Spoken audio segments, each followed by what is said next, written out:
Bab 132 Kekuatan Valentino. Mary benar-benar tidak bisa menahan dirinya lagi. Dia pun dengan marah berteriak. Ryan telah menindas Angel. Apakah Valentino tidak pantas menghajar Rain? Apa? Bobby tersentak, kemudian dia menoleh untuk melihat Angel yang berada di dalam ruang rawat inap. Bobby tidak terlihat sedih sedikit pun, sebaliknya malah tampak mengejek dan senang. Karena bagi Bobby, selama Angel tidak ada di grup Kusuma, maka dia yang akan menjadi penguasa. Namun, kalau ada Angel di grup Kusuma, maka Bobby bukanlah penguasa tertinggi. Ryan telah menindas Angel, tentu saja akan ada polisi yang terlibat. Valentino punya hak apa untuk menghajar Rain? Kenapa dia menghajar orang? Seru Robert. Valentino melirik Robert sekilas lalu menjawab. Karena aku adalah suami Angel. Aku rasa Valentino tidak bersalah. Coba kalian pikirkan kalau kalian ada di posisi dia. Sebelum Mary menyelesaikan perkataannya, Bobby sudah menyelanya. Tidak ada gunanya kalian mengatakan ini padaku, sebaiknya kalian simpankan untuk Direktur Weiss. Bobby melambai-lambaikan tangannya, kemudian dia menatap Valentino dan berkata. Sekarang kamu ikut aku dan meminta maaf kepada Direktur Weiss. Pertama-tama, kamu harus mengatakan kalau masalah itu sama sekali tidak ada kaitannya dengan keluarga Kusuma. Kemudian, aku akan melihat situasi dan membantumu dimaafkan. Bobby merasa dirinya lumayan baik hati karena dia bersedia untuk membantu Valentino berbicara. Hei, Valentino, kamu bersiap-siap saja untuk berlutut di depan Direktur Weiss. Aku memahami sifat Tuan Muda Rain. Ujar Robert sambil tersenyum sinis dan menatap Valentino. Tidak boleh. Dia yang seharusnya meminta maaf kepada Angel. Kenapa malah kami yang meminta maaf padanya? Kata Mary dengan murka. Perbuatan Bobby dan lainnya membuat David sekeluarga merasa sangat kecewa. Tidak ada yang baik lagi dengan keluarga Kusuma seperti ini. Selain hanya memikirkan kepentingan sendiri, tidak ada lagi yang disebut dengan kasih sayang keluarga. Karena grup Kingston menempati peringkat 10 terbesar di kota Neo, karena Weiss Kingston sangat berkuasa di kota Neo. Cukup. Kalian juga jangan keras kepala. Kalau kalian tidak mau, jangan melibatkan keluarga Kusuma. Sana lawan grup Kingston dengan kekuatan kalian sendiri. Mari lihat kalian akan mati atau tidak. Kesabaran Bobby pun sudah menghilang, dia berbicara sambil menatap Mary dengan dingin. Walaupun Mary dan David merasa sangat kesal, akhirnya mereka hanya bisa menundukkan kepala mereka. Mereka hanya mempunyai darah keluarga Kusuma. Jika mereka meninggalkan keluarga Kusuma, mereka akan menjadi orang biasa. Setelah itu, apa yang akan mereka gunakan untuk melawan grup Kingston? Meskipun dalam hati mereka merasa kesal, mereka juga tetap harus menghadapi kenyataan. Maksudmu itu siapa yang berkuasa? Dia dapat memutarbalikkan fakta dan tidak memedulikan benar atau salah. Benar. Kalau kamu mampu, jangan mengandalkan keluarga Kusuma dan selesaikan masalah ini sendiri. Bobby dengan tidak sabar melambaikan tangannya. Mary, David, Robert dan anggota keluarga Kusuma lainnya tidak bersuara, hanya menatap Valentino. Mereka ingin melihat apa yang akan dipilih Valentino. Ha? Beberapa saat kemudian, Valentino tertawa sambil menggeleng-gelengkan kepala. Kamu menyuruhku menyelesaikan masalah tanpa mengandalkan keluarga Kusuma. Kalau begitu, aku tanya padamu. Aku telah menjadi menantu keluarga Kusuma selama 3 tahun, tapi kapan aku pernah mengandalkan keluarga Kusuma? Apa yang pernah keluarga Kusuma berikan padaku? Aku berterima kasih kepada Tuan Besar Kusuma yang telah membantuku ketika aku susah dan berterima kasih kepada Angel yang tidak pernah meninggalkanku. Tapi apa yang telah kalian berikan padaku? Apa yang kudapatkan dari keluarga Kusuma? Di mataku, kalian itu apa? Setelah Valentino selesai berbicara, semua ekspresi anggota keluarga Kusuma berubah. Kini Valentino sedang berdiri di hadapan Bobby dan orang tua lainnya dengan raut wajah datar. Berani-beraninya Valentino mengatakan ucapan yang begitu kurang ajar. Akan tetapi, tidak ada orang yang bisa membantah perkataan Valentino. Selama 3 tahun Valentino berada di keluarga Kusuma, mereka jauh lebih mengerti daripada siapapun. Semua yang dikatakan Valentino itu memang benar dan nyata. Hanya saja, dulu mereka semua menganggap Valentino sebagai orang bodoh yang penurut, sebagai orang tak berguna yang tidak berkompeten. Mereka tidak pernah menduga kalau Valentino melihat semua itu dengan jelas dan mengingatnya dengan jelas. Kalimat terakhir Valentino. Kalian itu apa? Terdengar seperti sebuah ledakan yang mengejutkan semua orang. Apakah pria ini benar-benar adalah Valentino yang biasanya diejek dan tidak pernah melawan? Apakah pria ini benar-benar adalah orang tak berguna yang tidak berkompeten? Apakah ucapan itu benar-benar bisa dikatakannya? Kamu bilang, kalau berkuasa, maka orang itu bisa memutarbalikkan fakta dan menghancurkan semua orang. Kalau begitu, hari ini akan kutunjukkan kekuatanku padamu. Hari ini akan kutunjukkan pada kalian apa itu kekuatanku. Setelah Valentino selesai berbicara, dia berbalik melihat ke arah koridor rumah sakit. Valentino, apa kamu sudah gila? Kamu? Robert hendak memaki Valentino, tapi sebelum dia sempat menyelesaikan kalimatnya, dia tiba-tiba terdiam. Di pintu masuk koridor rumah sakit, muncul segerombolan orang lagi. Orang yang berjalan di paling depan adalah Weiss dari grup Kingston, sedangkan di belakangnya terdapat 20 pengawal. Pada saat ini, Weiss tampak terburu-buru, seolah-olah dia memiliki urusan yang mendesak. Weiss terkejut begitu melihat Valentino, kemudian berjalan semakin cepat kemari. Seluruh anggota keluarga Kusuma tercengang, Weiss telah secara pribadi datang ke sini. Orang yang sangat sibuk bahkan untuk semenit saja seperti Weiss malah secara pribadi ke rumah sakit untuk mencari satu orang. Sepertinya amarah Riz kepada Valentino jauh lebih besar daripada yang dipikirkan orang-orang. Riz telah membawa begitu banyak pengawal pasti untuk menghajar Valentino. Valentino, pergi sembunyi dulu, bisik Mary. Tidak apa-apa, Bu, mulai sekarang, aku yang akan melindungi keluarga kita, ujar Valentino. Mary tertegun, dia sama sekali tidak mengerti dari mana asalnya kepercayaan diri Valentino. Namun, ketika Mary melihat ekspresi serius Valentino, dia tiba-tiba merasa terharu. Mungkin selama ini Mary telah salah menilai Valentino.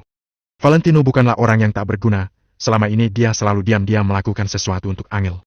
Bobby segera tersadar kembali, dia tersenyum sambil buru-buru menghampiri Wiz lalu berkata, Aduh, Direktur Wiz, saya sedang bersiap-siap untuk mengantar Valentino ke tempat Anda agar dia meminta maaf pada Anda. Kenapa malah Anda yang datang kemari?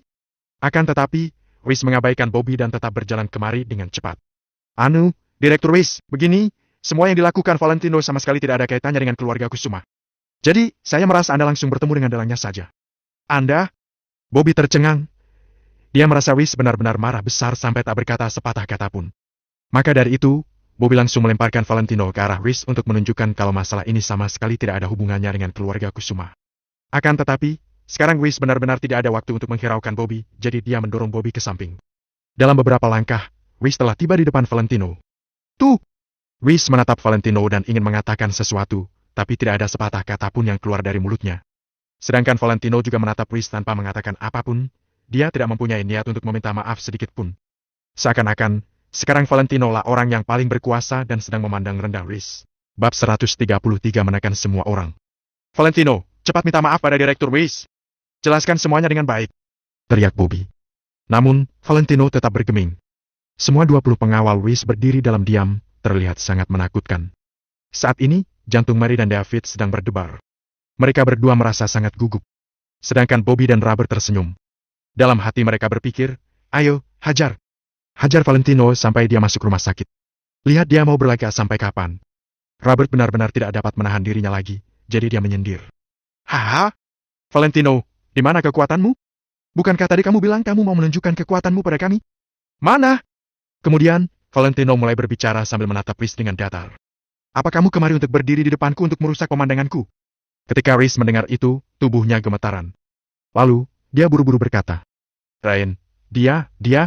Valentino tidak menunggu Wiz menyelesaikan perkataannya. Dia berkata, Aku akan membunuh seluruh keluarga dan kerabat orang yang telah menyentuh wanitaku.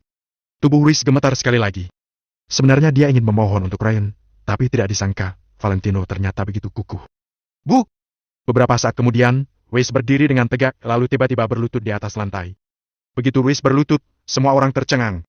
Pada saat ini, seluruh koridor rumah sakit menjadi sunyi senyap bahkan kalau ada jarum yang jatuh pasti terdengar jelas juga.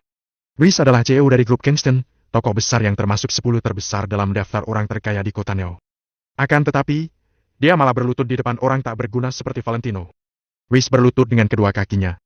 Bobby terkejut, Robert tercengang, sedangkan Mary dan David membelalakan mata mereka, menyaksikan semua ini dengan kaget. Sedangkan anggota keluarga Kusuma lainnya melongo, mulut mereka terbuka lebar sebesar telur ayam. Mereka sangat terkejut. Mereka mengusap-usap mata mereka, mengira telah salah lihat. Namun, tidak peduli bagaimana mereka mengusap mata lalu melihat sekali lagi, mereka masih melihat kalau saat ini Wiz sedang berlutut di hadapan Valentino. Bagaimana mungkin? Wiz adalah orang yang mempunyai relasi dengan siapa saja di kota Neo. Dia tidak hanya mengenal orang-orang yang di atas, tapi dia juga berteman dengan banyak kriminal hebat. Tokoh besar seperti Wiz lebih dianggap penting oleh kota Neo, dia juga merupakan seseorang yang sangat berkuasa. Tidak berlebihan untuk mengatakan kalau grup Kingston menggunakan seluruh kekuatan mereka untuk dapat menguasai satu kota Neo. Kemanapun Wiz pergi, dia bisa membuat kota Neo yang besar ini bergetar. Tokoh sepenting Wiz adalah bos kota Neo. Orang yang segenerasi dengan Wiz pun tidak berani berlagak di depannya. Namun saat ini, tokoh besar kota Neo ini malah berlutut di depan Valentino. Kalau bukan karena melihat dengan mata sendiri, siapa yang berani mempercayai hal tersebut? Ini bukan sebuah lelucon lagi, tapi omong kosong. Apakah ini adalah kekuatan yang tadi dikatakan Valentino? Bahkan orang sekuat Wiz berlutut di depan Valentino. Kalau begitu, seberapa mengerikan kekuatan Valentino? Bagaimana Valentino bisa membuat seorang bos besar seperti Wiz tidak bisa mengangkat kepalanya?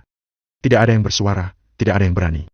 Semua orang gemetar, ketakutan sampai tidak bisa berkata-kata. Kedua mata Wiz merah. Dia berlutut sambil menangis. Tuan Muda Wijaya, saya mohon, lepaskan Rain. Dia masih muda, jadi tidak tahu apa-apa. Anda jangan menjadi orang rendahan seperti dia. Beberapa kesalahan bisa dibenarkan. Beberapa kesalahan sama sekali tidak bisa dibenarkan. Karena dia berani menjadi penjahat, maka dia harus mengakui kesalahannya. Saat dia dihukum pun, dia harus berdiri tegak. Karena dia sudah mencelakai orang, dia harus ganti rugi dengan nyawanya. Apakah aku masih harus menjelaskan logika yang begitu sederhana padamu? Ujar Valentino dengan datar. Berhadapan dengan Rhys yang sedang berlutut, Valentino berdiri tak bergerak, tampak sama sekali tidak berniat untuk memapa Rhys berdiri. Seakan-akan Rhys berlutut di depan Valentino adalah sebuah hal yang sangat normal. Saya tahu. Saya hanya berharap Tuan Muda Wijaya bisa memberi putra saya satu kesempatan. Dia. Rhys menangis terisak-isak. Rhys yang sekarang sudah melemparkan segala identitas dan statusnya. Kini dia hanya seorang ayah. Seorang ayah yang memohon untuk putranya. Melihat Rhys yang seperti ini, Valentino pun merasa simpati padanya. Akan tetapi, saat Valentino menoleh dan melihat Angel yang berada di dalam ruang rawat inap, hati Valentino yang tadi tergoyah kembali menjadi teguh. Bagaimana kalau hari ini yang terluka bukan Angel, tapi orang lain? Apakah Rhys akan melakukan semua ini? Bagaimana kalau Valentino tidak memiliki latar belakang keluarga Wijaya Kota Miracle? Apakah Rhys tetap akan berlutut dan memohon pada Valentino? Jawabannya adalah tidak. Paling-paling, Rhys akan memberikan uang untuk menyelesaikan masalah ini. Karena Rain berani melakukan ini, itu berarti baginya, kejadian seperti ini adalah kejadian yang sudah sering terjadi. Tidak tahu sudah berapa kali Rain melakukan ini. Dulu tidak ada orang yang menghiraukan Rain, Rhys juga tidak, hal ini baru terjadi hari ini. Jadi, Valentino tidak perlu merasa kasihan. Seorang ayah bersalah karena dia tidak mendidik anaknya dengan baik. Begitulah seperti Rhys. Aku bisa melepaskan grup Kingston, tapi Rain harus mati. Selain itu, kalian jangan tinggal di kota Neo lagi. Itu saja. Setelah Valentino selesai berbicara, dia membalikkan badannya lalu pergi tanpa menoleh ke arah Rhys sekalipun. Ketika Rhys mendengar perkataan Valentino, sekujur tubuhnya gemetar. Dalam sekejap, sepertinya usianya telah tambah 10 tahun. Tuan Muda Wijaya, saya bersedia untuk menyerahkan seluruh aset grup Kingston. Saya hanya memohon pada Anda untuk biarkan putra saya tetap hidup. Kata Rhys sambil bersujud. Jangan bicara lagi. Ucap Valentino sambil mengernyit. Ketika Rhys mendengar itu, dia tahu kalau sudah tidak ada yang bisa diubahnya lagi. Dia hanya bisa menangis dengan kuat di lantai. Beberapa saat kemudian, Rhys berdiri lalu membungkuk dalam-dalam pada Valentino. Terima kasih Tuan Muda Wijaya telah melepaskan grup Kingston. Kami akan meninggalkan kota Neo malam ini juga. Setelah itu, dengan bantuan pengawalnya, Rhys perlahan-lahan berjalan keluar dari rumah sakit. Setelah Rhys meninggalkan rumah sakit selama 3 menit, koridor rumah sakit masih hening, tidak ada yang berbicara. Tadi apa yang terjadi di depan mata mereka terasa seperti sebuah mimpi. Robert bahkan diam-diam mencubit pahanya sendiri, rasanya sakit sekali. Tatapan mata semua orang tertuju pada Valentino, seolah-olah Valentino memiliki rahasia tersembunyi. Bingung, curiga, terkejut, penasaran. Berbagai emosi menyelimuti hati mereka, tapi Valentino tidak berniat untuk memberikan mereka penjelasan sedikit pun. Kini mata Valentino hanya terpaku pada Angel yang berada di dalam ruang rawat inap. Dia sama sekali tidak memedulikan orang lain. Beberapa saat kemudian, Bobby akhirnya tidak bisa menahan rasa penasarannya lagi dan bertanya. Valentino, apa yang telah kamu lakukan? Bukannya kamu mau melihat kekuatanku? Sekarang sudah, kan? Jawab Valentino tanpa menoleh. Seakan-akan apa yang terjadi tadi bagi Valentino bukanlah apa-apa. Seakan-akan selama Valentino mau, kejadian tadi kapan saja bisa terjadi lagi. Bab 134 keluarga Kingston Kota Neo hancur. Begitu Valentino mengatakan itu, tidak ada orang yang berani berkata apa-apa. Kini Valentino sedang meletakkan kedua tangannya di belakang punggungnya, berdiri di luar jendela ruang rawat inap sambil menatap Angel yang berada di dalam. Valentino terlihat sama sekali tidak tertarik untuk melihat orang lain. Valentino terlihat seperti raja yang merasa tidak pantas untuk menoleh melihat orang lain. Matanya hanya terpaku pada Angel. Raut wajah Bobby dan Robert tampak sangat masam, seakan-akan mereka telah ditampar. Awalnya mereka mengira akan dapat menyaksikan drama yang bagus. Akhirnya, memang telah terjadi drama yang bagus, tapi tidak sesuai dengan yang mereka bayangkan. Awalnya mereka mengira pasti akan dapat menyaksikan Valentino memohon-mohon pada Rhys. Akan tetapi, mereka tidak pernah menyangka yang terjadi malah kebalikannya. Ternyata Rhys yang berlutut dan memohon pada Valentino. Kejadian tadi benar-benar sangat mengejutkan mereka. Mary melangkah maju lalu berkata dengan dingin. Kalian kemari bukan untuk menjenguk Angel, kan? Kalau tidak ada apa-apa lagi, silakan pergi. Bobby dan yang lainnya membisu. Mereka ingin menolak, tapi mereka tidak dapat menemukan alasan untuk menolak. Akhirnya, mereka pun pergi dengan kesal. Beberapa saat kemudian, di koridor tinggal Valentino dengan kedua mertuanya. Mary menatap punggung Valentino, lalu dengan serius berkata, Valentino, jujurlah padaku, sebenarnya kamu siapa? Angel bilang kamu bukan tuan muda keluarga Wijaya dari kota Miracle. Valentino terdiam untuk beberapa saat, kemudian menjawab dengan tenang. Tidak peduli siapa aku tidak akan melukai Angel dan kalian. Mary masih ingin menanyakan sesuatu, tapi dia dihentikan oleh David. Bukankah ucapan Valentino sudah cukup? Apalagi yang mau dikatakan Valentino? Mereka sudah melihat semua yang Valentino lakukan, selama 3 tahun ini, dia telah memperlakukan Angel dengan baik. Saat menghadapi kebencian Mary dan David, Valentino juga tidak pernah mengatakan apa-apa. Dia sama sekali tidak pernah melakukan hal yang tidak sopan kepada keduanya. Setidaknya, Valentino telah menunjukkan satu sikap, yaitu dia akan melawan siapapun, tapi tidak akan melawan mereka berdua. Jadi, David merasa begini saja sudah cukup. Awalnya David masih berencana untuk membiarkan Valentino membantu keluarga Kusuma, tapi sekarang sepertinya sama sekali tidak perlu lagi. Segala yang Bobby dan lainnya lakukan telah membuat David sangat kecewa. Sekarang Angel sedang berbaring di ranjang pasien, tapi mereka tidak melihat Angel sekilas pun. Apakah mereka masih termasuk keluarga? Sudah tidak ada kasih sayang keluarga sedikit pun. Ibu, aku ingin memindahkan Angel ke ruang rawat inap yang lebih berkelas. Tolong panggilkan dokter. Ujar Valentino sambil menatap Angel yang berada di dalam ruangan. Mary tercengang, kemudian langsung menganggukkan kepalanya. Dulu hal seperti ini tidak akan bisa dibayangkan. Dulu ketika Mary menyuruh Valentino melakukan sesuatu, kalau Valentino lambat sedikit saja, Mary akan mengomel-omel. Bagaimana mungkin Mary akan mendengarkan permintaan Valentino? Namun sekarang, Mary malah langsung melakukan apa yang diminta Valentino. Ruang rawat inap yang lebih berkelas pasti mahal sekali, kan? David sekali lagi menarik Mary.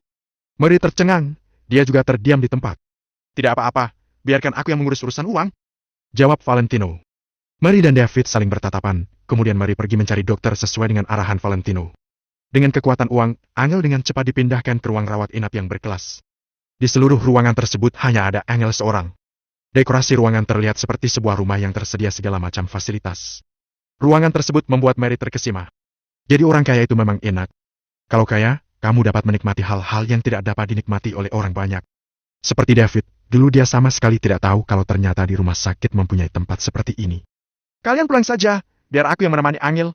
Ucap Valentino kepada kedua mertuanya. Namun, Mary bersikeras menolak Valentino. Dia memaksa ingin tetap di sini untuk menemani Angel dan berkata dia tidak mau pergi. Valentino pun tidak memaksa mereka lagi, hanya menganggukkan kepalanya. Kemudian, dia keluar dari ruang rawat inap sambil mengeluarkan ponselnya. Di koridor, Hendrik mengangkat panggilan lalu dengan cepat bertanya. Tuan Muda Valentino, Anda belum tidur? Pak Hendrik sendiri belum tidur, kan? Balas Valentino. Hendrik merasa sedikit canggung. Hari ini telah terjadi masalah yang besar pada Valentino. Kalau Valentino belum tidur, Hendrik sendiri mana berani tidur? Saya berbeda dari Tuan Muda Valentino. Bagaimana dengan kondisi Nona Angel? Tanya Hendrik. Valentino menganggukkan kepala dan menjawab. Dia sudah baik-baik saja. Bagaimana dengan urusan di sana? Ryan Kingston selamanya tidak akan muncul di depan Tuan Muda Valentino lagi. Grup Kingston juga sudah meninggalkan kota Neo malam ini. Sebagian besar dari properti mereka di kota Neo sudah diambil alih oleh Maple Rain Real Estate tanpa syarat. Ini juga yang dimaksud oleh Louis Kingston? Jawab Hendrik dengan hormat. Valentino terdiam, lalu berkata. Dia pintar juga. Kalau Ryan mempunyai sebagian dari otak ayahnya, hal seperti ini tidak akan terjadi. Tindakan Louis menyerahkan hartanya agar dia dilepaskan benar-benar bagus. Louis sudah merasakan kekuatan Valentino, jadi dia langsung berubah. Untuk apa uang kalau keluarga Kingston telah tiada? Kalau dia mempunyai banyak uang pun, yang ada hanya akan dimakan orang. Makanya, Louis mengatakan itu hanya untuk menunjukkan ketulusannya kepada Valentino dan mungkin juga terdapat permintaan maafnya sedikit. Lagi pula, Angel benar-benar sudah menderita. Valentino mengarahkan Hendrik. Karena dia sudah kasih, maka ambil saja. Kamu terima perusahaan-perusahaan itu lalu gunakan nama Angel sebagai pemiliknya. Saat waktunya tepat, aku akan memberikannya pada Angel. Baik, Tuan Muda Valentino. Apa masih ada yang perlu diurus? Tanya Hendrik dengan hormat. Valentino berpikir sejenak, kemudian berkata. Untuk sementara tidak ada lagi. Kalau ada, aku akan menelponmu. Pak Hendrik, tidurlah. Untuk beberapa hari ini, aku akan menemani Angel. Setelah itu, Valentino mengakhiri panggilan. 3 hari dengan cepat sudah berlalu. Selama 3 hari ini, Valentino tidak kemana-mana, dia hanya berjaga di sisi Angel. Sampai Angel benar-benar sudah baik-baik saja, Valentino baru merasa tenang. Selama 3 hari ini mereka bersama, perasaan keduanya juga semakin mendalam. Lagi pula bagi mereka berdua, waktu seperti ini benar-benar jarang terjadi. 3 tahun telah berlalu, keduanya tidak pernah menghabiskan waktu bersama sampai tak terpisahkan seperti ini. Dalam 3 hari ini pun, telah terjadi hal yang besar di kota Neo. Grup Kingston, perusahaan terkenal kota Neo, malah hancur dalam semalam dan meninggalkan kota Neo. Louis Kingston, seorang bangsawan yang termasuk orang kaya 10 terbesar di kota Neo, malah meninggalkan kota Neo bersama keluarganya dalam 1 malam. Kabar ini benar-benar merupakan berita yang menggemparkan satu kota. Seluruh pebisnis kota Neo membicarakan hal ini untuk waktu yang lama. Semua orang sedang menebak sebenarnya apa yang telah terjadi. Bagaimanapun juga, yang sedang mereka bicarakan ini adalah grup Kingston, keluarga yang sangat berkuasa. Walaupun keluarga Kingston diserang, mereka tidak mungkin hancur secepat ini. Kan? Akan tetapi, ada seseorang yang sudah mendapatkan sebuah informasi. Dengar-dengar grup Kingston telah menyinggung seseorang yang sangat penting, maka terjadilah akhir ini. Ada yang menebak kalau orang penting tersebut adalah orang dari keluarga Wijaya Kota Miracle. Karena selain keluarga Wijaya Kota Miracle, mereka benar-benar tidak dapat memikirkan orang lain yang sangat kuat lagi. Bab 13 5 Januari Gan menyinggung keluarga Kusuma. Selanjutnya, sebuah perusahaan kecil yang tak dikenal langsung mengambil alih sebagian besar properti grup Kingston. Namun, semua orang tahu kalau itu bukanlah sebuah perusahaan kecil. Bagaimana mungkin sebuah perusahaan kecil bisa mengambil alih properti-properti yang begitu besar? Ia pasti hanya sebuah perusahaan yang didorong ke permukaan. Singkat cerita, semua orang dapat merasakan kalau hari ini kota Neo sudah berubah. Bahkan grup Kingston yang sangat berkuasa dapat dihancurkan dalam semalam, orang lain pun merasa diri mereka sedang dalam keadaan berbahaya. Hal itu masih bukan apa-apa, berikutnya datang kabar baru lagi. Black Tiger, geng terkenal di kota Neo, yang dipimpin oleh Carly telah dibubarkan. Ratusan orang geng mati dan terluka, benar-benar mengejutkan. Ada orang pintar yang mengaitkan kedua hal tersebut lalu menyadari beberapa kesamaan. Seperti grup Kingston dan geng Carly, keduanya adalah grup yang sangat berkuasa di kota Neo. Akan tetapi, kekuatan mereka langsung dihancurkan oleh seseorang yang lebih kuat. Tidak ada yang akan percaya kalau mengatakan masalah ini bukan dilakukan oleh orang yang sama. Mereka semua tahu kalau kini ada seseorang yang lebih ganas daripada lainnya sedang bersembunyi di kota Neo. Orang yang mengerikan ini mungkin biasanya tidak akan menampakkan diri, tapi begitu saatnya bertindak, akan terjadi gempa di seluruh kota Neo. Namun, tidak ada orang yang tahu siapa orang yang mengerikan ini. Walaupun mereka berusaha untuk menebak, mereka juga pasti tidak akan kepikiran Valentino. Akan tetapi, ada satu orang yang tahu, yaitu Mario dari grup laki kota Neo. Hanya Mario yang tahu apa yang telah terjadi malam itu.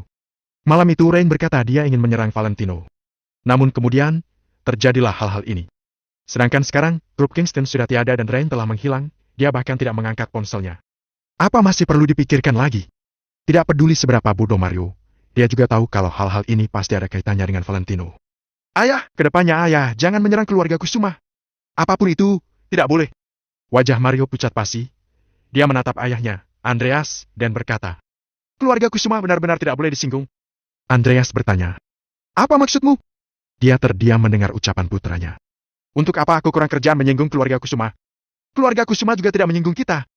Andreas menatap putranya dan merasa ada yang tidak beres. Mario buru-buru menjawab, bukan. Walaupun keluarga Kusuma menyinggung kita, kita juga tetap tidak boleh menyerang mereka. Kenapa? Walaupun grup laki di bawah grup Kusuma sedikit, kita tidak akan membiarkan mereka menindas kita. Kalau mereka berani menyinggung kita, maka aku akan berani untuk menyerang mereka juga. Siapapun tidak boleh menindas kita. Andreas mengibaskan tangannya, dia tampak sangat kesal. Sebagai seorang bangsawan dengan kekayaan bersih ratusan miliar, Andreas memiliki kepercayaan diri dan keberanian ini. Jika mereka telah ditindas oleh perusahaan lain, tapi Andreas tidak berani untuk menyerang balik, nanti harga diri grup laki mau ditaruh mana? Mario tiba-tiba berdiri lalu berteriak, ayah! Kalau ayah berani melawan grup Kusuma, kita akan berakhir seperti grup Kingston. Mario benar-benar tidak tahu bagaimana menjelaskannya pada Andreas, tapi Mario juga tidak bisa tidak memberikan ayahnya penjelasan. Jadi sekarang Mario merasa sangat depresi. Apa? Ketika mendengar mengenai grup Kingston, Andreas langsung terdiam. Raut wajahnya juga menjadi semakin serius. Ucapan Andreas yang tadi, siapapun tidak boleh menyerang kita, pun langsung dia lupakan. Aku tidak membohongi ayah. Kenyataannya memang begitu. Ucap Mario dengan serius. Apa kamu tahu sesuatu? Andreas menatap Mario sambil mengernyit. Mario terdiam untuk sesaat, kemudian menjawab. Malam itu Ren memanggilku untuk menyerang Valentino dari keluarga Kusuma, tapi aku tidak pergi. Andreas tertegun untuk beberapa saat. Dia juga tahu tentang konflik Ren dengan Valentino. Saat itu Hendrik pernah secara pribadi mengatakan untuk melindungi Valentino. Kemudian, bukannya masalah itu sudah diselesaikan. Kenapa Ren masih menyerang Valentino? Lalu, apa Ren tidak memarahimu karena kamu tidak pergi? Tanya Andreas dengan curiga. Ayah, untung aku tidak pergi. Setelah Rain menyerang Valentino, grup Kingston baru berakhir menjadi begini. Coba ayah pikir, apa kedua hal ini tidak mungkin saling berhubungan? Apa ayah percaya mereka tidak berhubungan? Mario dengan detail menjelaskan segalanya mengenai malam itu kepada Andreas. Semua yang kamu katakan ini benar. Andreas benar-benar kaget. Andreas tidak tahu kalau ternyata Valentino juga terlibat dalam masalah ini. Jangan-jangan semua ini dilakukan oleh Valentino. Namun, apakah Valentino dengan Hendrik bukan hanya sekedar teman biasa? Selain itu, sepertinya Hendrik juga tidak mungkin bisa membubarkan grup Kingston dalam semalam. Mario dengan cepat membuat analisis lalu berkata, ada dua kemungkinan. Yang pertama, ada seseorang yang sangat berkuasa melindungi keluarga Kusuma. Yang kedua, Valentino bukan orang biasa. Menurut ayah yang mana paling memungkinkan? Aku rasa Valentino pasti orang mengerikan yang jauh dari pemikiran kita. Kalau tidak, hal-hal ini tidak dapat dijelaskan. Ujar Mario dengan yakin. Andreas juga terdiam. Setelah 3 menit berlalu, dia baru berkata, kamu harus rahasiakan hal ini. Jangan beritahu siapapun. Kalau tidak, kita akan celaka. Saat ini Andreas juga sudah takut. Aku mengerti. Mario segera menganggukkan kepalanya. Walaupun Mario tahu kalau identitas Valentino mengerikan, dia tetap tidak akan berani untuk memberitahu siapa-siapa. Karena Valentino telah melakukan banyak hal, tapi dia masih belum mengungkapkan identitasnya. Itu berarti dia tidak menginginkan semua orang tahu mengenai kemampuannya. Karena Valentino tidak ingin mengungkapkannya, kalau Mario malah berani untuk memberitahu orang, bukankah itu berarti Mario sedang cari mati? Hanya Mario seorang yang tahu mengenai hal ini sudah cukup. Mario hanya tahu kalau lain kali ketika dia berhadapan dengan Valentino, dia selamanya harus bersikap sangat hormat. Jangan seperti Rain yang cari mati. Mario sudah termasuk beruntung karena dia menghindari malapetaka kali ini. Di dalam ruang rawat inap, Valentino sedang memegang semangkuk bubur dan perlahan-lahan menyuapi Angel. Saat ini Angel terlihat seperti seekor anak kucing yang menggemaskan. Dia menatap Valentino dengan kedua matanya yang besar sambil memakan bubur. Enak! Valentino mengulurkan tangannya, lalu mencolek hidung Angel. Aduh! Angel memelototi Valentino dengan kesal, bibirnya cemberut. Angel yang kini tidak berpenampilan seperti wanita yang kuat, tapi seperti wanita yang lemah. Dulu Angel pasti tidak akan berperilaku seperti ini, tapi setelah bersama Valentino untuk waktu yang lama, Angel pun sudah berubah. Di hadapan Valentino, Angel bersedia untuk menjadi wanita yang lemah dan bodoh. Angel mengerutkan hidungnya, kemudian dengan jujur menjawab. Enak. Selama beberapa hari ini, Angel sudah pulih dengan baik. Lagi pula, dia dirawat di ruang rawat inap berkelas, jadi semua obat yang digunakan pun yang terbaik. Bahkan ada orang yang khusus untuk mengatur diet Angel. Kepulihan Angel pun tidak akan bisa tidak cepat. Valentino menggeleng-gelengkan kepalanya. Apaan yang enak? Hanya semangkuk bubur yang hambar. Benar-benar enak. Karena kamu yang menyuapiku, jadi enak. Ucap Angel.